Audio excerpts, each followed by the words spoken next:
Welcome back to my Sundarban Tumpa blog. তো আজকে চলে এসেছি তোমাদের সঙ্গে একটা ছোট্ট ব্লগ নিয়ে। তো আজকে একটা বাগদার রেসিপি তোমাদের সঙ্গে শেয়ার করছি। তো দেখতেই পাচ্ছ আমাদের ঘেরেরই বাগদা এটা। তো আজ সকালবেলায় ঘেরের বাগ থেকে বাগদাগুলো নিয়ে এসেছি রান্না করবো বলে। রান্নার ভিডিও তো দেখতে পাচ্ছ বাগদাগুলো একদম জ্যান্ত। তো এখন এই বাগদাগুলোর আমি সর্ষে বাটা দিয়ে করবো। তার সঙ্গে দুটো তেলা মাছ আছে, সেই তেলা মাছগুলো এর সঙ্গে রান্না করব।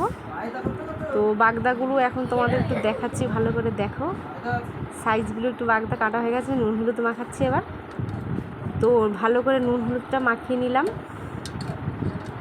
নুন হলুদ ভালো করে মাখিয়ে নিচ্ছি, নেওয়া হয়ে এসছে। তো এবার আমি কড়াইতে এবার তেল দেবো। তো নুন হলুদ ভালোভাবে মাখানো হয়ে গেছে আমার। তো নুন হলুদ মাখানো হয়ে গেছে, এবার আমি তোমার কড়াইতে দিয়ে দিচ্ছি। তেল গরম হয়ে গেছে,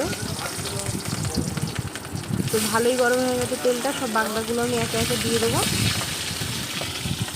বাগদাটা একটু লাল লাল করে ভাজবো। তো সব বাগদাগুলো একে একে আমি তুলে দিচ্ছি কড়াইতে।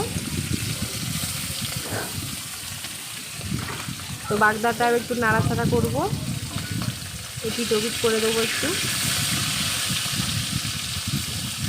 তো বাগদা আমার ছেলে খেতে ভালোবাসে। তো মাঝে মাঝে আমি ব্লগ দিতে চাই, কিন্তু মানে ধরার লোক থাকে না, ক্যামেরাটা ধরার লোক থাকে না, আমার স্ট্যান্ড লাইট নেই। তো তোমাদের সঙ্গে দিতে চাইলেও দিতে পারি না আমি। তো তোমরা দেখছো বাগদাটা প্রায় লাল লাল হয়ে এসছে, ভাজা হয়ে গেছে আমার। তো দুটো তেলা মাছ ছিল, সেটা ভাজা হয়ে গেছে। তো এইবার রান্না আমার কমপ্লিট।